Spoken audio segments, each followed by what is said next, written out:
एक समय की बात है। एक शोरगुल भरे भारतीय गांव में काकू नाम का एक मोटा कौआ रहता था, जो खुद को सबसे चालाक पक्षी समझता था। काकू को चमकीली चीजें चुराना बहुत पसंद था, नदी किनारे से चूड़ियां या रसोई से चम्मच। लेकिन उसका सबसे बड़ा सपना था सबको बेवकूफ बनाकर मोर बन जाना। काकू की बेवकूफी भरी योजना। एक दोपहर की बात है, जब धूप जोरों पर थी।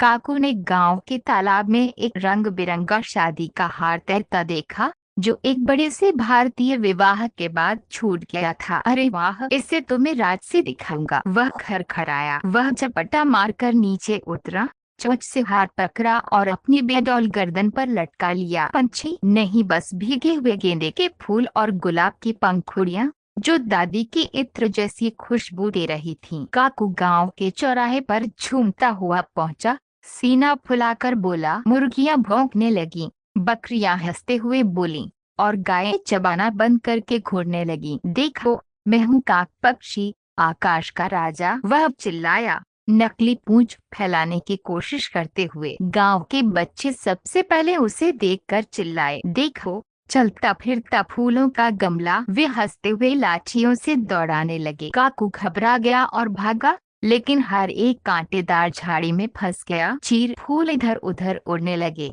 जैसे दिवाली पर पटाखे फूट रहे हों। बड़ा धड़ाम। हारे हुए काकू ने बूढ़े हाथी दादाजी गोलू के पास आम के पेड़ में छिपकर कहा, मुझे चमकदार बना दो। दादाजी गोलू ने आंख मारते हुए सूंड से काकू पर पानी और कीचड़ का छींटा मारा और चमक के लिए अब काकू कीचड़ और फूलों से सना एक उड़ता हुआ डोसा लग रहा था। उसने कबूतरों का समूह प्रभावित करने के लिए नाचना शुरू किया। मेरे मोर नाच देखो, लेकिन सरे आम पर फिसल गया और धड़ाम सीधा गोबर के गड्ढे में गिरा। पूरे गांव में हंसी का ठहाका लग गया। बंदर भी जमीन पर लोटपोट हो गए। काकू बाहर निकला तो नारियल जैसा भूरा घास से सजा मैं उसने कबूल किया। उसके बाद वह सिर्फ चमकीले कंकड़ चुराता रहा और गांव के बच्चे उसे मजेदार पंख वाला चेहरा कहते। सब रोज पेट पकड़कर हंसते रहे, ये सीखते हुए कि किसी और बनने की कोशिश सिर्फ सबसे बेवकूफी भरे गिरने का कारण बनती है।